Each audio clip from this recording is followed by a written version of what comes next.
school na ipasabi kay Sara Duterte, kung may konsensya ka na VP ng Republika ng Pilipinas, ayusin mo na lang, mag-resign ka sa DepEd dahil ikaw ang pinakawalang kwentang DepEd Secretary na naluklok. I am very sorry sa Presidente kay PBBM. I respect the stand and the wisdom of the President. I believe the wisdom of the President. But because of the performance of Sara Duterte, for me, she is not performing. Sa totoo lang, kasinungalingan yung survey.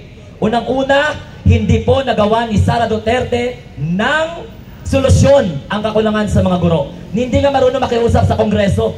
Ang kakapal ng mukha nagtatapang-tapangan dahil akala nila ang mga Duterte may poder pa sa bayan. Wala na. Ang mga Duterte sinusuka na.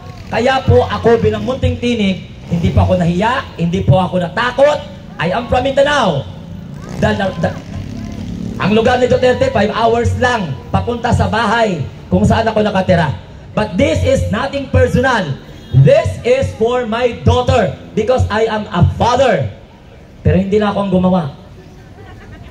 So kinaklaro ko lang yan. So maraming salamat at narinig ang boses ng mga munting tinig ng mga ordinaryong Pilipino na hindi bayaran. Ang rally na ito, hindi ako binayaran. Hindi ako katulad ng mga pantapat. Sabi ko nga, huwag nyo nang tapatan yung rally na ito kay 10 lang man kami. Tinapatan talaga nila. So nagpapakita lang talaga na insecure itong former administration. Mamulat na kayo sa katotohanan na tapos na kayo. Sinusuka na kayo ng tao. Kung magaling si Sara Duterte, hindi tayo magpo-post ng ganyang klaseng problema. Humingi pa ng 100 billion para matapos.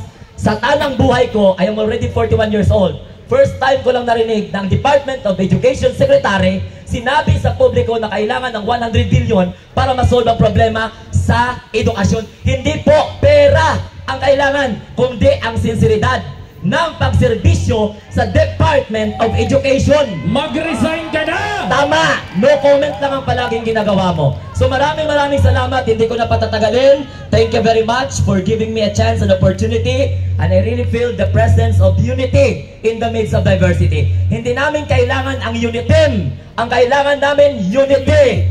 Para po sa sinasabi ng ating mahal na Pangulo. Have a nice day and sana this will not be the last. This will be the start and the new beginning para isabi kay Sara, lisanin mo ang DepEd. Lumayas ka dyan, Inday, kay wala kang pakinabang. Mag-resign ka na. Mag-resign ka na. Maraming salamat.